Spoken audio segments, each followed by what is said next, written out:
Hey guys, Wood here, back again with another action figure review. Today we'll be taking a look at the DC Multiverse Collector's Edition.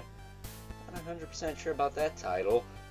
Sinestro, a tried and true, we'll call it classic, traditional, Yellow Lantern looking Sinestro. Not some weird, modern, Greg Capullo, I'm sure, inspired version of the character. No. This is most people's mind's eye view for the character. Some people imagine him in the Green Lantern costume, or better yet, the blue costume he had in Superpowers and early on in the Justice League animated series. But for the most part, a lot of people imagine him as the Yellow Lantern. He is here. This is, of course, brought to us by the fine folks over at McFarlane Toys, who have been, we'll say, hit or miss this past year. And this collector's edition sub-series for DC Multiverse is no exception to that. They've gotten a lot of flack for this because these are essentially $20 figures that they're charging $30 for.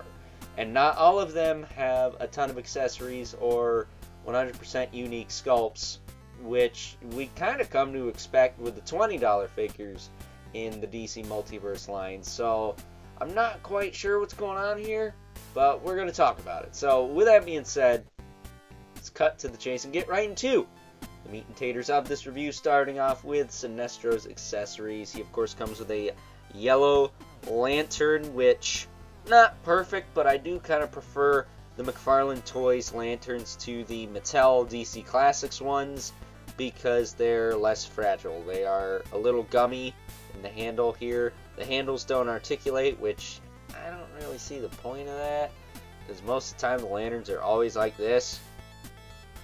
I mean, I guess it's a little bit good for nuance, but other than that, I have had a couple of those break on me, so not ideal there, but it looks fine. And then we also get a construct. This is a pretty cool looking construct. He's got all these little talons coming off this, I don't know what you want to call it, but this is supposed to loop around his arm. I'm not entirely sure how this is supposed to fit on his arm. You kind of just wrestle it over the gauntlet, and looks kind of cool that way. Sorry about that. The talon, the yellow talon construct got my tongue there for a minute. I will also mention I've been a little bit dizzy for the past couple hours before I started recording here, so if I seem a bit off, I guess that's why. I'm not sure why that is. My eyes haven't gotten, that much worse over the course of the past 2 hours. At least I hope not. So I don't know what's going on there. Maybe I just need some sleep. Maybe the Mountain Dew I drank was a little tainted and I'm a bit tipsy. But yeah, a little weird there. But nevertheless, the show must go on.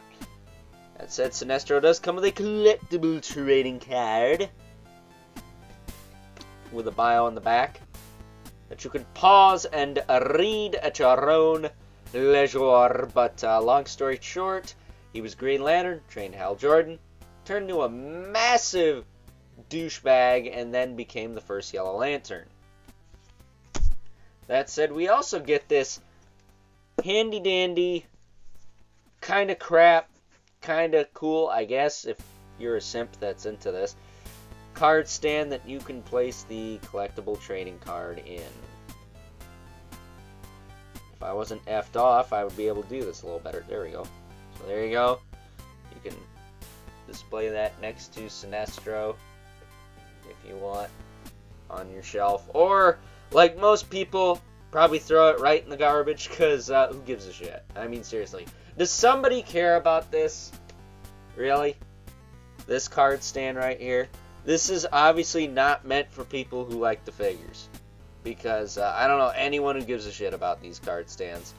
I thought it was cool when I got it with King Shark and it didn't cost me any extra money, but if they're going to charge an extra $10 and just throw this in instead of, I don't know, something better to improve the figure, then I don't care.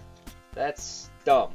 So Yeah, and they did add a little bit of foil to the card there on the side, but I don't know. Definitely not worth the extra $10 if you ask me. Because on top of that, they also went and kind of tweaked the hockey puck display stand. They put a little silver DC logo on it there. You can see that shining in the light, but definitely not worth an extra $10 if you ask me. Oh, they also blinged out the packaging. It's got a foil to it too, but this is a $20 figure. Like if you gave me this, the card, the stand, and then the lantern and the effect piece, this is a $20 figure. Because the Kyle Rayner that was exclusive to Target, he came with a sword, he came with a harness, like an armor piece. I almost thought he came with a lantern. Maybe he didn't. Or maybe the one from the Atrocitus Build-A-Figure wave, he came with a sword and a lantern, I think. And that figure was only $25, and it also came with a Build-A-Figure piece and the card and the stand. Like, I don't see why this is $30. This is reused parts on the arms and the legs. As far as I know, this is the Kyle Rayner buck. The crotch is new because he's got the belt. There's a bit of a diaper going on there. And then the torso, I think, is new because it's got the embossed Yellow Lantern logo. But other than that, it's reused stuff that we've seen before. So I'm not entirely sure what's going on here, why this is $30, but it is what it is, I suppose. So as far as articulation goes, this head can look up, look down a little bit. You can tilt side to side, rotate. Shoulders go out, back down. They do rotate. They are on that kind of cap, rotator cap piece, so he does have a bit of a butterfly, so you can shift the arm around. He does have a bicep swivel. Double elbow, which I never cared for on this body because it's got the Cliffs of Dover going on.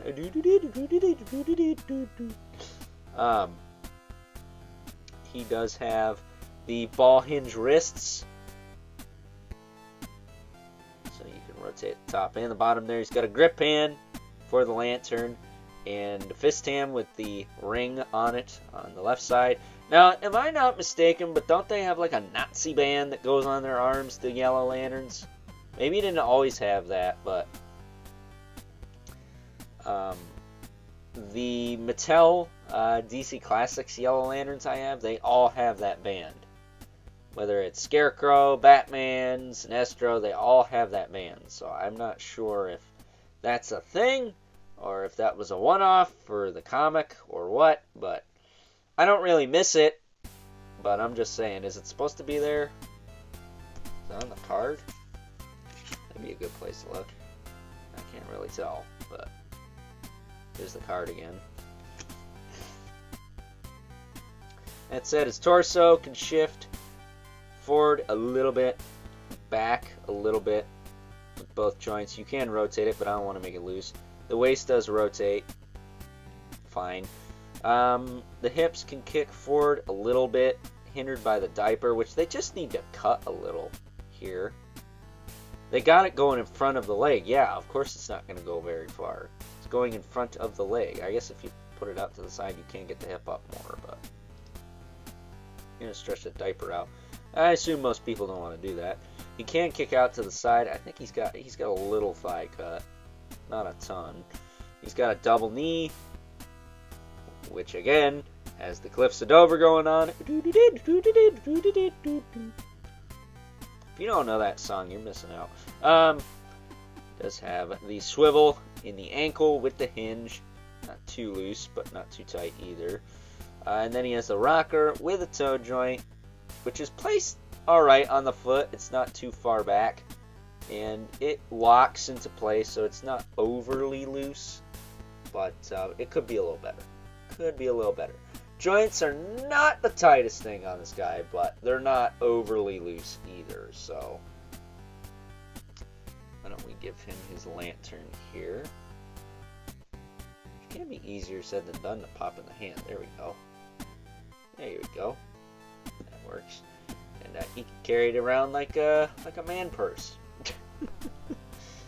But I like this figure. I think it's cool. to finally have a villain for Green Lantern to fight. We don't have a lot of those. We don't have a lot of lanterns in general, but I'm being honest, we don't. I'm not the biggest fan of the lanterns. I don't think we need a ton of them. I think we should get like Kilowog and Tomare and maybe Abensur and Guy Gardner and characters like that. But a regular Hal Jordan, how about that? But I don't need 50 million different lanterns. I just don't care enough. I know some people really like that stuff, and no disrespect to Jeff Johns. Jeff Johns is one of the OGs when it comes to DC. He did a lot of good stuff for them. I mean, he did illustrate Blackest Night. Probably the coolest Green Lantern story ever. I mean, everyone getting turned into zombies. That's pretty metal, right? But, yeah, man, I'm just not the biggest Lantern guy, but I always like Sinestro, especially in Green Lantern First Flight, where he smacked one of the Guardians across the face and said, "Shut your mouth, you stupid little troll!" Hashtag best Sinestro moment ever. So, with that being said, let's move right along and take a look at some size comparisons. First up, and because most of my DC Multiverse collection is currently in storage, I don't have a lot of options for size comparisons, but here is a good old Sinestro alongside a bit of a sneak peek as to what is coming up on the channel here in the next couple of days. We have Firestorm and Hoak Man from the same collector's edition wave, and again, I'm not sure if these guys are worth $30, but we're going to talk about that throughout the week, alright? So, moving them out of here. Especially his Hawkman. He takes up so much freaking room with those wings. But, spoiler alert, I think he's my favorite, regardless. We could bring in the Gruesome Twosome as soon as we center Sinestro here, or at least center him a little bit more. He's kind of off to one side there. Here's the Mythic Legion's Brother Mandibulus. And the infamous Nkoi Living Spawn, who, as usual, and test, towers over everyone. Just as I thought, because why should things change now? So, with that being said, it is time now to wrap things up. Some final thoughts. Overall, and what does good old Overlord Productions think about the collector's edition $30 price tag on some DC Multiverse figures at this point? On one hand, I think it's bullshit. I don't think this is a $30 figure at all. I think this is a $20 figure with a crappy card stand, and that's why they're charging $30 for it. But on the other hand, this is a character a lot of people wanted in this line. It's done well, and if it was a $20 figure, or maybe $23, have they gone up a little bit now? I'm not too sure on that. But if it was a standard release instead of one of these collector's editions, I would be singing its praises all day, every day, 7 days a week. But that $30 price tag, man, is making it a little difficult for me to recommend this guy and any other collector's edition figures, because they're just $20 figures with a card stand. And if you're like me and don't care about that, then you're not getting anything for that extra $7 other than some shit you're gonna throw out, or throw in a box somewhere, or a bin, or put in storage somewhere else, you know? It's just not worth it to me. So if they cut the card stands out completely and just give you the figure with the stand, the card, and more accessories for the figure, I think this collector's edition will do really well. If they keep including the crappy card stands, I don't know, man. So, with that being said, I hope you guys enjoyed this review. Until next time, I'll catch you guys later.